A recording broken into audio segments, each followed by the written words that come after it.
যে জুলুম করে এবং যে জুলুম সহ্য করে উভয়ই সমানভাবে আল্লাহর কাছে পাপী হিসেবে আল্লাহর কাছে তাকে জালিমকারী এবং জুলুম যে সহ্য করে।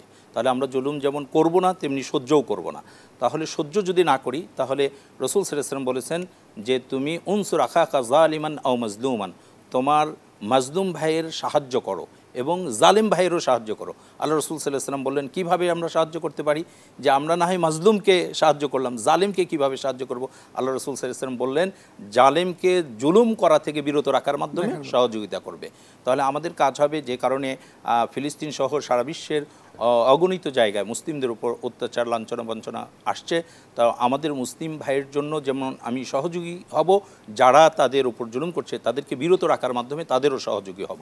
আর এই দেশ থেকে দূর থেকে দোয়া করা ছাড়া আমাদের কাছে কোনো হাতিয়ার নাই। এছাড়াও আমাদের যেটা আছে কূটনৈতিকভাবে তাদের উপর চাপ প্রয়োগ করা। কূটনৈতিক চাপ যদি আমরা আমাদের দেশ থেকে আমাদের ইয়ের মাধ্যমে করতে পারি তো এটাও একটা তৈরি হলো। আর আল্লাহর কাছে চাওয়াটাই হচ্ছে বড়, এবং আল্লাহ তাআলা যে সমস্ত দোয়া শিক্ষা দিয়েছেন এই দোয়াগুলোর মাধ্যমে যে আল্লাহ তাআলা জালিমকারীকে ধ্বংস করে দাও, নাই তো হেদায়েত দিয়ে দাও, এই যে এই দোয়াটা আমরা করতে পারি। কুনুতে নাজেলা পড়তে পারি।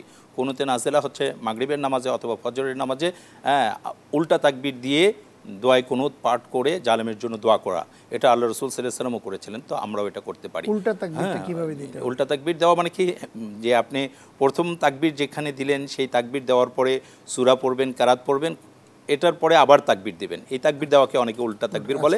এই তাকবীর দিয়ে আমার সেখানে কুনুতে নাজেলা অর্থাৎ মজলুম ভাইয়ের জন্য আল্লাহর কাছে সাহায্য কামনা করা, আর জালেমকে আল্লাহ তাআলা যেন হেদায়েত দিয়ে দেয়, আর হেদায়েত তার কপালে না থাকলে যেন ধ্বংস করে দেয়। ভাগ্য দোয়া ছাড়া পরিবর্তন হয় না।